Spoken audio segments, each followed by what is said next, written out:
Então, boa noite, né, gente? Eu sou o Fábio, né? Eu trabalho aqui no Centro Oftalmológico e trabalho com a parte de tumores oculares. Eu vou dar 2 aulas para vocês, na verdade, mais um bate-papo, né? Vou falar um pouquinho sobre o que eu acho importante em relação aos tumores e ao diagnóstico, né? E hoje nós vamos falar sobre o retinoblastoma e na próxima aula nós vamos falar sobre os outros tumores, melanoma, metástases e outros tumores, tá bom? Então, nós vamos falar sobre retinoblastoma, né? Que é o tumor intraocular maligno mais frequente na infância. A incidência varia de país para país, mas a média é em torno de 1 a 15 mil nascidos vivos. A idade média no momento diagnóstico é em torno de 18 meses. Então, aqui nessa foto, a gente pode observar essa lesão. Né? Aqui, para quem está começando, né? É uma retinografia, né? Colorida, aqui o nervo óptico, os vasos retinianos, e aqui na mácula, essa lesão brancacenta, que é o retinoblastoma. Tá? Então, é importante saber que é o tumor mais frequente em crianças de 0 a 5 anos. O gene do retinoblastoma já foi identificado totalmente, né, em 86 e inteiramente sequenciado em 93. Está localizado no braço longo do cromossomo 13, na banda T14. É um tumor neuroblástico e os tumores bem diferenciados, a gente pode encontrar neles as rosetas de flex intestinais e os floretes, isso nos casos bem diferenciados. Ele pode ser hereditário e não hereditário. O hereditário é aqueles tumores em que acontecem em famílias, né? O pai tem, o filho tem história familiar positiva. E eles representam uns 35% dos casos. E o não hereditário, que a gente chama de esporádico, é aquele que só tem um membro da família, né? Que corresponde a 65% dos casos. E é interessante que nos casos hereditários, 25% dos pacientes não têm pacientes com lesão no olho, porque isso depende da especificidade do tumor. Então, tem o gene na família, mas só um paciente que teve. Então, é importante, quando você vai atender o paciente com retinoblastoma, perguntar sobre familiares, se alguém na família, tios, avós, primos, usa prótese, né, para a gente pegar alguma dica.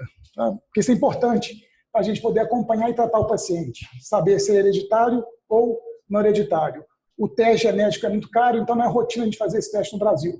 A gente consegue classificar de acordo com essas perguntas que a gente faz, né? História familiar e com alguns achados no exame que eu vou falar mais tarde para vocês. Então, vamos lá. Então, aqui algumas dicas. O retinoblastoma esporádico, ou seja, o não hereditário, ele sempre é unilateral e sempre unifocal. O que é isso? É um tumor único, em um olho só. Então, se a gente depara com um paciente com 2 lesões no olho, 2 lesões, então ele é hereditário, mesmo não tendo no olho. Tá? Uma lesão, um olho, a gente considera esporádico. O hereditário, como eu falei, né, tem história familiar positiva e ele geralmente tem lesões múltiplas em um olho e lesões nos 2 olhos. Mas, dependendo da especificidade, como eu falei, pode ser só em um olho. Tá? Então, aí, nesses casos, acaba-se, às vezes, falhando em termos de classificação, né? Quando ele tem só uma lesão só em olho e sendo hereditário.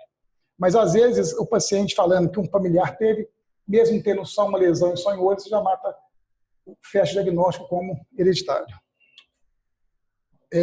E a gente tem também um terceiro tipo de retinoblastoma, que é o cromossômico. Ele está associado à síndrome de deleção do cromossomo 13q. Esse detalhe é muito importante para os pediatras, né? Principalmente pelos neonatologistas, porque no nascimento, ao deparar com a criança com essa síndrome que tem características bem fortes, expressivas, né? Microcefalia, implantação baixa de orelha, simetria facial, deparando com fazendo esse diagnóstico, essa criança pode já nascer com retinoblastoma. Então é importante o pediatra e o neonatologista ficar sabendo disso. Para quê? Para encaminhar precoce para a gente, esse paciente, né? É importante o oftalmo saber também para ele poder falar isso, né, para os amigos médicos e pediatras. Porque tem casos, eu tenho 3 casos com essa síndrome. Então é importante saber. Né? Apresentação clínica, gente. A forma esporádica, o diagnóstico é mais tardio. Geralmente em torno de 18 a 23 meses. Então, o tumor ele surge mais tardiamente. Agora, na forma hereditária, onde a maioria dos casos são bilaterais, o diagnóstico é mais precoce. A criança pode nascer, inclusive, com o tumor já. Né? Então, isso é importante para quê? para a gente acompanhar esses pacientes. Então, forma esporádica, diagnóstico mais tardio. Forma familiar, né, hereditária, diagnóstico precoce. Então, vamos lá. Então, gente, o tumor, né, como eu falei mais cedo em outra aula, quando o caso é muito florido, quando o caso está tumor grande, é fácil diagnóstico. Agora, naqueles casos em que o tumor ainda está começando a aparecer bem sutil, a gente quase não percebe. Olha aqui, ó, esse aqui é um retinoblastoma na fase bem inicial. Né? Coloração quase igual da retina, né? Pouco elevado. A gente só consegue ver um caso assim naqueles casos hereditários em que você sabe que tem na família, a mãe ficou grávida e você examina logo que ele nasce. Aí você consegue ver uma lesão assim. Né? Ou então naqueles casos hereditários em que você está acompanhando e surgem novos tumores. Então, no controle daquele paciente, você consegue ver uma lesão assim. Porque nos casos esporádicos, você vê só lesões grandes. Então, é muito sutil. Né? Às vezes a gente olha, num caso que tem só família positiva, você fala, será que é? Aí só na outra semana, realmente é um tumor. Então, é um exame difícil de ser feito. Com o passar do tempo, o tumor vai crescendo, né? Vai ficando mais fácil, né? A lesão fica bem maior. Um achado interessante que nos ajuda no diagnóstico inicial de outras patologias, de outras leucocorias, é o seguinte, no retinoblastoma, o vaso, ele entra no tumor, sai do tumor, entra no tumor. Isso é um achado muito importante. Isso é quase assim, quase fecha o diagnóstico de retinoblastoma. Nos outros tumores, em outras patologias que podem simular retinoblastoma, os vasos retinianos estão sempre sobre a lesão. Ele não entra, ele não esconde no tumor. É um dado importante. E esse tumor vai crescendo, crescendo, crescendo e lança células, calcificações para a cavidade vítrea ou para a câmara anterior, que são as sementes vítreas, são esses flocos aqui. É uma fase muito avançada do tumor. Então, como vocês viram, na fase inicial, o diagnóstico difícil. Na fase avançada, o diagnóstico mais fácil. Vamos lá. O crescimento do tumor ele pode dar tanto para a cavidade vítrea quanto para a subretiniana. Então, assim, a gente classifica ele como exofídico, e a gente tem a forma difusa, que é uma forma difícil, que a gente confunde com endoftalmite. Aqui. Vamos lá. Então, agora que eu acho que é a parte mais importante da aula. Né? Como que o retinoblastoma pode manifestar? A criança não fala. Né? Então, os pais, né, e nós médicos, né, que temos assim, um papel fundamental no diagnóstico. A leucocoria é o principal sinal do retinoblastoma. O que é leucocoria? É o reflexo pupilar branco, né, o reflexo de gato. Então, isso aí acontece 50% a 60% das vezes. Então, o paciente chega assim para a gente. A mãe e os pais do paciente, olha, eu estava amamentando meu filho e vi um reflexo branco. Então, pensar em retino. Ou então ele tira foto, né, e fala, olha, tirei uma foto do meu filho e tem um reflexo branco. Então, a gente tem que pensar em retinoblastoma. Então, é o seguinte, a gente sempre deve pensar no seguinte, leucocoria em criança de 0 a 5 anos, até que se prove o contrário, retinoblastoma. Então, a gente não pode liberar uma criancinha até 5 anos, né, sem ter certeza que não é retino, porque o retino mata. Né? Então, é muito importante esse diagnóstico certo. Então, mais uma vez, leucocoria, até que se prove o contrário, retinoblastoma. Estrabismo é observado em 35% dos casos. Né? Então, gente, é o seguinte, até geralmente 6 meses, né, é comum um olhinho desviar para um lado, para o outro. Né? O criancinha geralmente não tem olhar conjugado até 6 meses, mas a não ser o prematuro. Mas a partir dos 6 meses, né, se a criancinha apresentar estrabismo, ela tem que ser encaminhada para o oftalmo, né, de preferência para o oftalmo pediatra, e ele tem que descartar retinoblastoma. Né, fazer um fundo de olho para ter certeza que aquele estrabismo é causado por retinoblastoma. Não é incomum criancinhas aparecer no consultório com a mãe relatando que falou o pediatra e esperou 1, 2, 3, 4, 5, 6 meses, 1 ano para o tumor crescer, sendo que muitas vezes esse estrabismo já era pelo tumor. Então, né, os oftalmopediatras, chegou a criancinha, descartar retino em crianças até 5 anos com estrabismo. Glaucoma é observado naqueles casos avançados, né? Então, em serviço de urgência, né? Chegou uma criancinha com glaucoma, principalmente glaucoma congênito, né? Que vem com buftalmo e tudo mais, antes de operar, ter certeza que é retino, né? Nós vamos falar um pouquinho mais depois sobre os tratamentos. É um desastre se operar um olho com retinoblastoma. Então, ter certeza que aquele olho com glaucoma neovascular não é retino. Pseudocelulite orbitária, aqui com sinais de urgência, é outro ponto importante, né? Você pode ter necrose tumoral, o tumor cresce tanto que dá uma necrose e dá um pseudocelulite. Então, a criança chega com edema palpebral, olho fechado, e muitas vezes isso é confundido com sinusite, né? Então, ter certeza que não é sinusite, né? Aí um fumo de olho, quando der um ultrassom, né? E uma ressonância pode fechar o diagnóstico. Mas às vezes é importante o diagnóstico diferencial porque é vida, né? Então é diferente também de um sinusite para um retinoblastoma. Essas sementes, né, como eu falei, elas estão tanto no vítreo, mas também elas podem ir para a câmara anterior. Então, isso aqui confunde com pseudopópio, né, com um hipópio causado em algumas uveites. Então, principalmente em crianças com artrite. Então, também ter certeza que não é hipópio, que são células tumorais na câmara anterior, né? Elas podem ser aqui, ó, bem redondas, né? E elas vão sedimentando e vai formando um nível. Então, ficar atento também. Pegou uma criancinha com hipópio, descartar pseudohipópio, descartar retinoblastoma.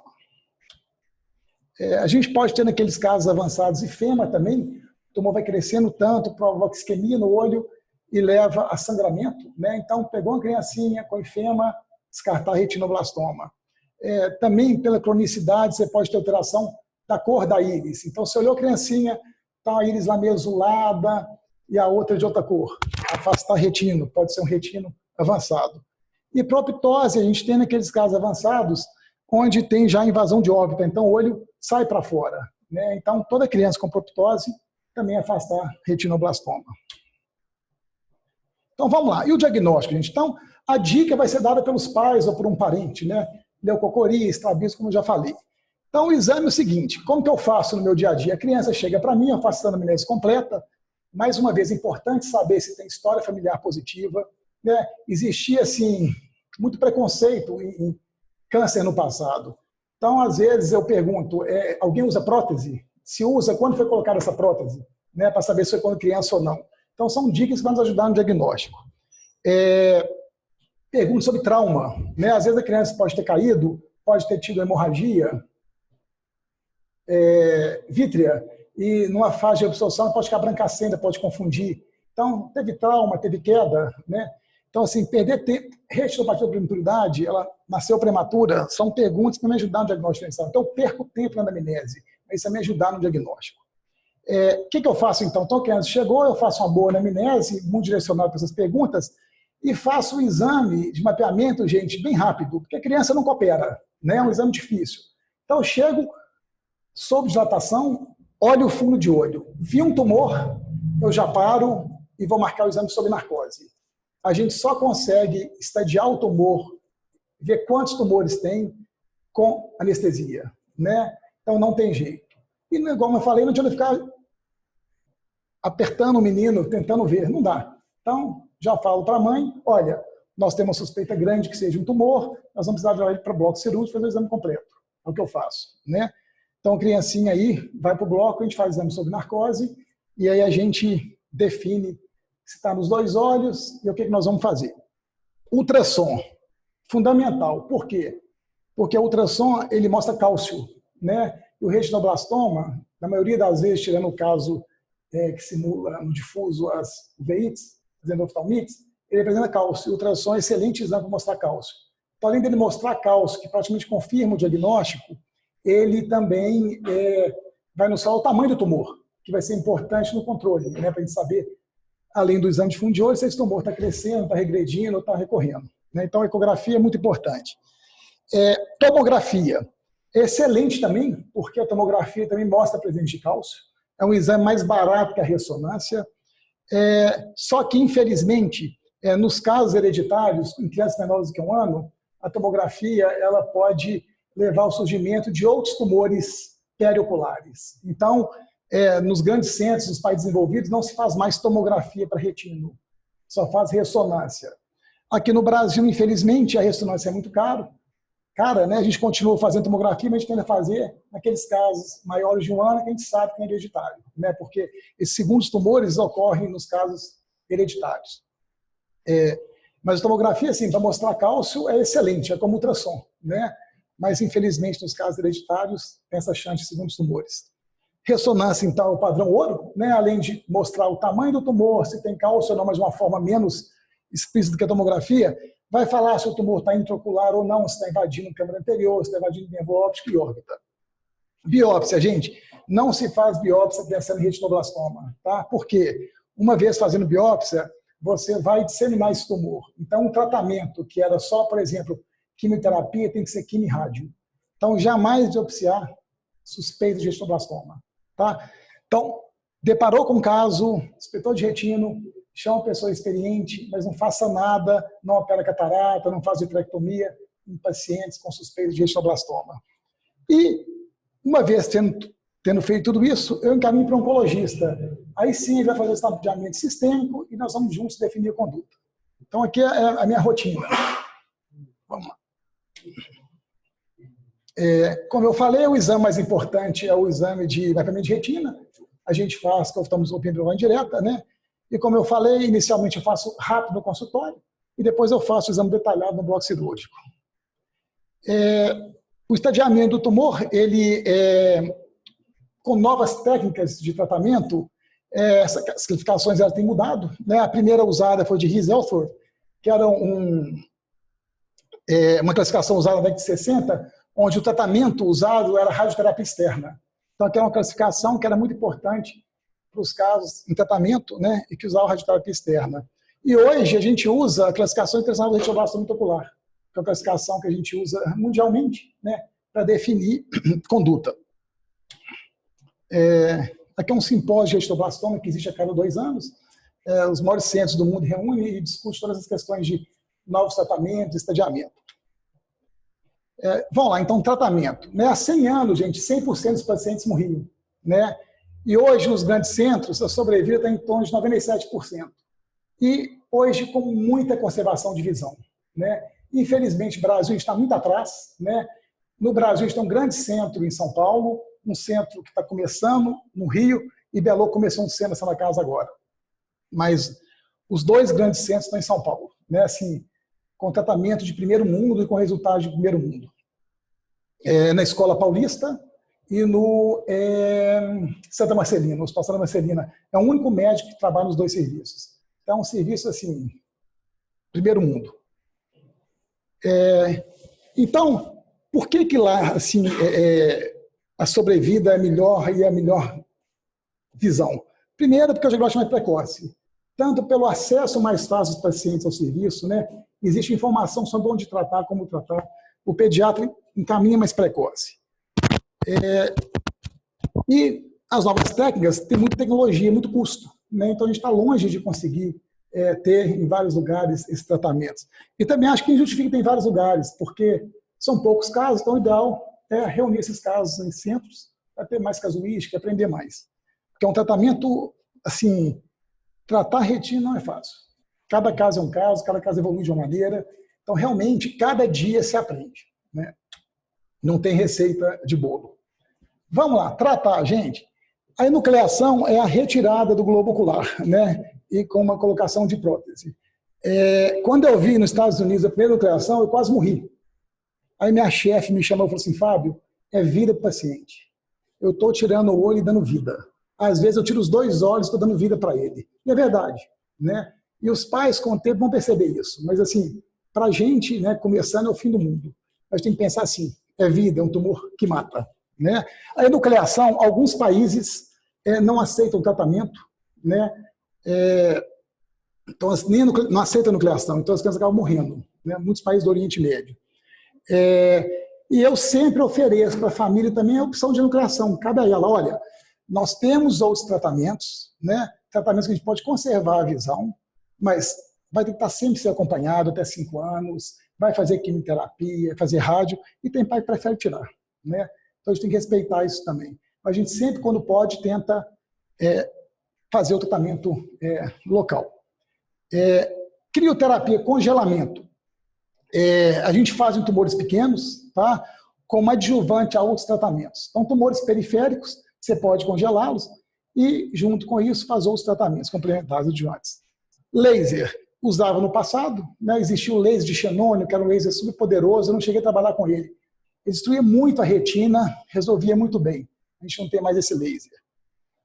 A termoterapia transpupilar é um laser vermelho, de iodo vermelho. Ele é diferente dos lasers comuns, ele se aplica o laser na lesão, ele assim vai disseminando o calor, como se fosse cozinhar o calor, a lesão. Então, ele é ainda usado também como complementar, a gente não usa ele sozinho. Quando eu fiquei nos Estados Unidos em 97, houve uma mudança absurda no tratamento do retinoblastoma, que foi a quimioterapia mais esse laser. Foi um boom, foi uma mudança. Antes era a radioterapia e passou a ser agora a quimio e a rádio. E foi muito usado, é ainda muito usado, né? Nos países em que não tem esses centros mais desenvolvidos, é o tratamento ainda ouro, né? Que é isso, a gente faz a quimioterapia 6 ciclos, e aí depois do segundo ciclo esse tumor reduz, e aí você anda com laser e faz terceiro, quarto, quinto e sexto ciclo de quimioterapia com laser. Isso reduz muito o tumor com bons resultados. Então, no Brasil, tem alguns serviços menores, né, que ainda faz esse tratamento, que ainda é muito útil, né, e que mesmo os grandes centros ainda faz. Só que eles têm mais recursos.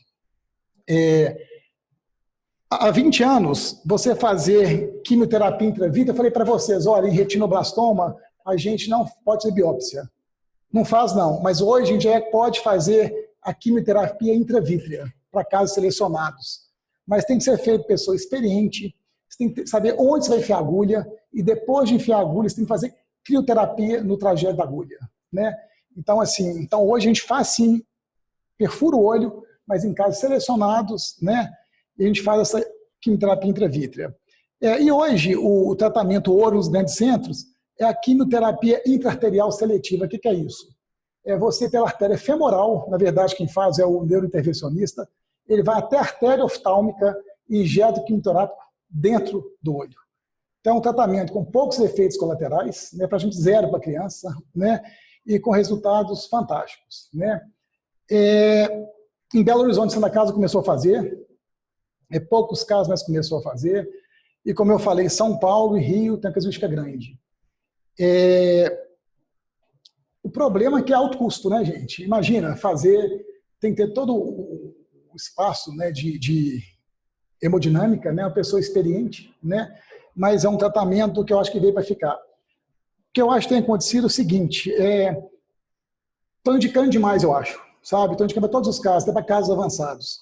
Então, teve alguns casos de morte nos grandes centros, porque começaram a tratar casos em que talvez a enucleação seria, talvez não, com certeza a enucleação seria o tratamento ouro para o caso. E empolgados, insistindo muito, né, começaram a indicar para tudo. Eu acho assim, veio para ficar, né, principalmente para os casos unilaterais, tratar só um olho, né, eu acho que essa é a opção. Mas, mesmo bilateral, mas eu acho que tem que ter assim, um certo critério, né, não banalizar o procedimento, porque nesses casos avançados demais, acho que o melhor para o paciente realmente é nuclear. E não tentar nada heróica, porque envolve vida. Né? Tomar cuidado com isso. Então, acho que é uma excelente opção para aqueles casos unilaterais e para casos bilaterais selecionados.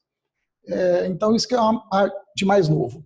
A bracterapia também, há 20 anos, era muito usada para tumores únicos. Você pega uma placa radioativa, coloca ela entre a esclera e a conjuntiva, e ela fica ali 2, 3 dias. Então, para os tumores únicos, até hoje ainda é usado, tá? Mas muito menos do que no passado. No passado, você fazia a quimioterapia junto com a termoterapia, e se não resolvesse, você fazia a BRAC. Mas hoje, com o uso da intraarterial, você acaba conseguindo resolver sem ter que usar a bracterapia. Radiação externa, como eu falei, no passado era muito usado, né? Era praticamente o único tratamento que a gente tinha, mas causava muita deformidade óssea e, como eu falei, tumores secundários nos casos hereditários. Mas é o que tinha, né? Salvava o olho. Exenteração, gente, a retirada do globo ocular e de todo o conteúdo da órbita. A gente faz isso nos casos de invasão de órbita. Tá? Tem que ser feito uma pessoa experiente, né? E muitas vezes tem que fazer primeiro químio, reduzir o tumor, depois faz rádio para depois operar. Né? Então, tratar retina não é brinquedo. Né? Eu já vi casos em que tinha invasão de órbita e o tumor foi retirado, o médico nucleando e cortando o tumor. Né? Então, assim, disseminando tumor para todos os lados. Então, retino tem que ser por quem sabe. Né?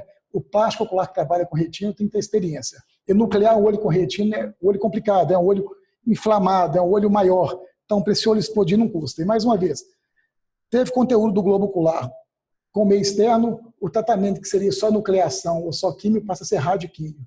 Então, tem que ter cuidado. E a gente combina técnicas, como eu falei, né? Intraarterial você combina com intravítrea, você combina termoterapia com intravítrea, você vai combinar as técnicas de acordo com o que você encontrar. Um sinal de gravidade é a presença de semente vítrea. Sempre que tem semente vítrea, o tratamento é mais difícil. Tá? Então, os pacientes com semente vítrea, eles têm um prognóstico pior em termos de resultado final. A gente consegue segurar, mas é bem mais difícil. Tá? Então, aqui é o olho nucleado, né, gente? Como eu falei, todo paciente tem essa opção, né? Agora, naqueles casos avançados, não tem jeito. A única saída é a nucleação. No retinoblastoma, é muito importante tirar um coto do nervo óptico grande. Tá? Por quê? Porque o tumor, uma das formas de disseminar é a invasão do nervo óptico. Então, todo retinoblastoma, todo olho nucleado, isso é estudado. E esse coto vai ser estudado. Se esse coto estiver livre, esse paciente não precisa de radioterapia. Às vezes, se está entre lâmina crivosa e o coto, você faz só químio. Agora, se o coto está cometido, ele precisa de químio e rádio. Então, é importante também um bom patologista para auxiliar na conduta final. Isso nos olhos enucleados, aqueles casos avançados. Então, enucleou o olho, o coto grande é por isso, para ter certeza que não tem invasão até a borda cortada. Se tem tumor até a lâmina crivosa, tirou, resolveu. Se tem da lâmina crivosa até o coto, quimioterapia. Se o coto acometido, quimio e rádio. Tá? Isso é importantíssimo, porque isso é parte do tratamento. Então, tem que ter comunicação boa entre o patologista e o oftalmo. Então, coto grande. O pessoal fala assim, opera enuclear melanoma, peguei um coto grande. Não precisa. O coto grande é importante para o melanoma. Desculpa, para o retinoblastoma. Tá? A crioterapia, como eu falei, é o congelamento, né? A gente faz em tumores periféricos, né? Quando pequenos, pode ser só a crioterapia com tratamento, que é um congelamento, e quando maior, a gente faz junto com a quimioterapia mais o TTT. Aqui, ó, gente, é a braquiterapia que eu falei, né? Aqui, ó, é um tumor grande, bem na mácula. Ele foi submetido ao tratamento de braquiterapia e aqui é lesão residual. Braquiterapia no Brasil, nós temos em São Paulo, na Camargo, no Einstein, Passos em Minas e em Recife. São os únicos lugares do Brasil que tem braquiterapia. A gente associa técnicas, naquele caso, o tumor via de tratamento após a braquiterapia e nós complementamos com o TTT. O TTT destrói tudo, fica uma cicatriz. Tá? Aqui é a quimioterapia com o TTT, né? Você vê aqui o tumor grande. Depois de 2 ciclos, você continua fazendo a quimioterapia até o 6º, junto com o TTT, e aqui o resultado final é essa cicatriz. Como eu falei, a radioterapia externa, né, era muito usada, hoje está muito desuso. Era o que tinha há 30, 40 anos atrás, e deixava muito deformidade óssea. Né? Então, assim, é interessante. Você bate o olho e sabe que aquela criança, aquele adulto, né, ele fez radioterapia externa, porque deixa muita deformidade óssea. As metástases, gente, elas ocorrem via infiltração direta do nervo óptico, né? Vai para o espaço subaracnoide, né? E também infiltração hematogênica, invade vorticosas, né? Invade coroide e dissemina, né? Tratar um retinoblastoma com metástases é muito difícil, né? Hoje a gente consegue já alguma sobrevida, mas não é fácil, é quase que sinônimo de morte. Como eu falei, nos casos hereditários, né, nas áreas submetidas à radiação e também tanto da tomografia quanto o tratamento com braquiterapia ou radioterapia externa, a gente pode ter tumores secundários. Mas mesmo sem ser submetido a esses tratamentos, os pacientes com retinoblastoma hereditário, eles têm predisposição a ter outros tumores, né, osteosarcoma e melanoma. Então é importante, como eu falei no começo da aula, definir se é hereditário ou se ele é esporádico, porque o combamento é diferente. O esporádico tratou, acabou, e não vai ter outros tumores. Agora, o hereditário, sim, com o passar dos anos, as chances aumentando, e eles vão ter, com certeza, outros tumores. Então, esse caso aqui eu gosto de mostrar, é uma paciente do Congo, foi a minha primeira paciente quando eu voltei dos Estados Unidos, e ela chegou para mim com uma história familiar positiva para retino, com histórias de morte na família, enucleamos o olhinho dela, salvamos o outro olho dela. Aí, uns 3, 4 anos depois, ela apareceu para mim com a perninha quebrada. Eu, Cassinha, o que foi? Caí da bicicleta. E essa perna não resolvia, ela ia nos controles e ela estava com osteosarcoma. Então, aqui ela amputou a perninha, né, e veio a falecer. Então, os pacientes com retinoblastoma hereditário têm que ser acompanhados o resto da vida e a chance é só aumentando de ter outros segundos tumores, né? Então, ficar atento para isso. Não liberar-os do controle oncológico. Quase morri com essa menininha, porque primeira paciente você consegue manter visão e morre de osteosarcoma. A gente tem outro tumor, esse eu nunca vi, tá, gente? Que é o pinealoblastoma, que é o retinoblastoma trilateral, que é o retinoblastoma bilateral com o retinoblastoma na pinelo, tá? Hoje consegue já sobreviver esses meninos com quimioterapia, com drogas novas, mas há 10 anos era morte. Então, criancinha com pinealoblastoma e retino bilateral era morte, tá? Então, ficar atento para isso. Então, vocês estão vendo a complexidade do tratamento de retinoblastoma, né? Então, os bilaterais, eles têm que ser avaliados constantemente pelo onco para poder, inclusive, descartar o pinealoblastoma. E vão lá, e o controle desses pacientes? Né? Então, essas crianças elas são acompanhadas em termos de olho, né, até os 5 anos de idade. São exames frequentes, né? No primeiro e segundo ano, a gente tem esses meninos de 3 em 3 semanas. Então, vocês imaginam o sofrimento, criancinha ser submetida a anestesia de 3 em 3 semanas, de mês em mês, 2 em 2 meses, pacientes de fora, pobres, né? Então, você vê de tudo, separação, infelizmente, não tem nenhum suporte, não tem nenhuma ajuda do governo para eles.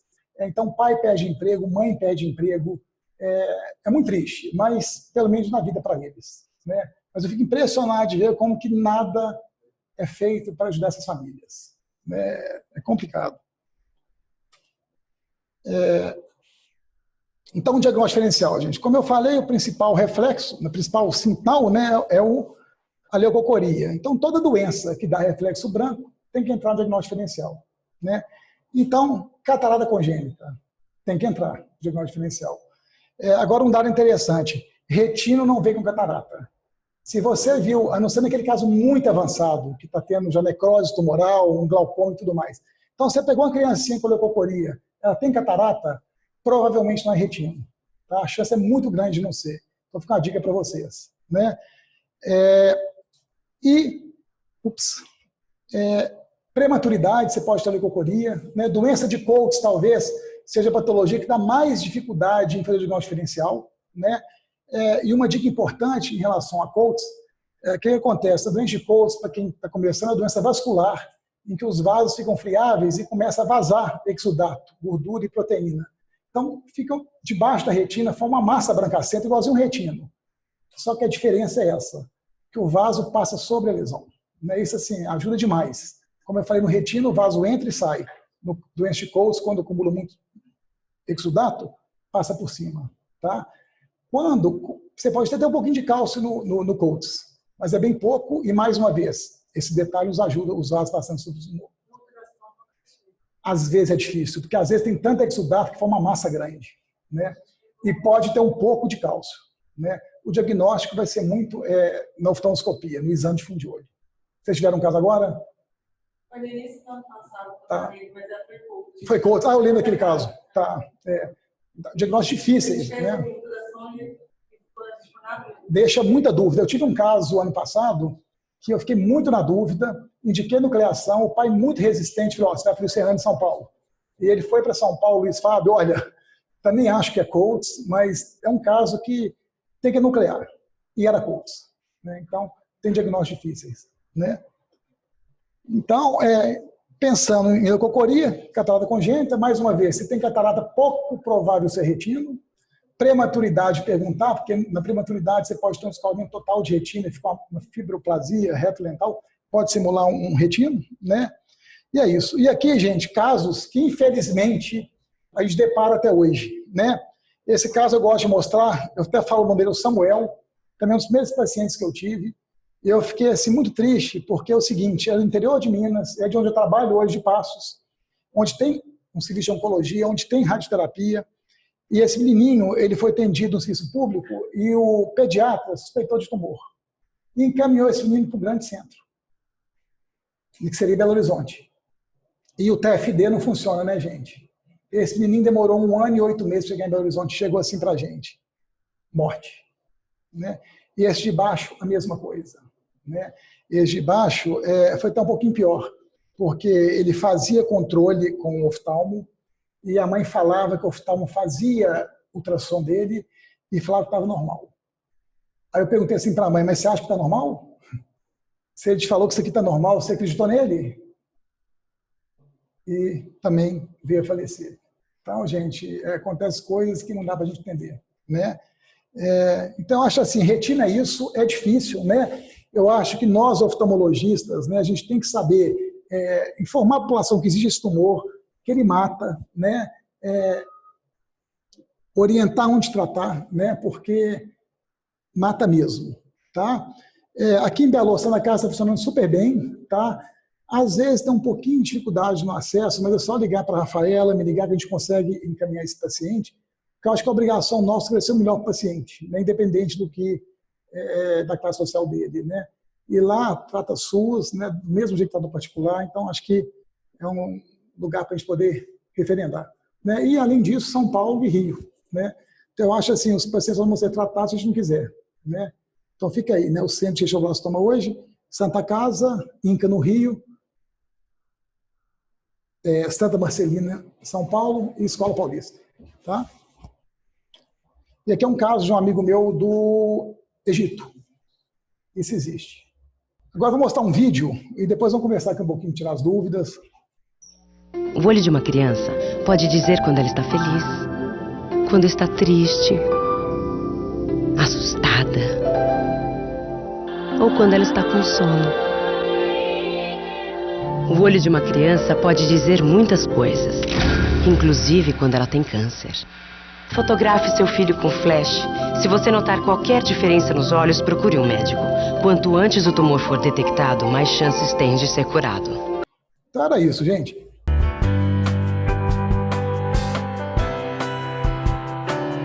Centro Oftalmológico de Minas Gerais, ampliando visões desde 1968.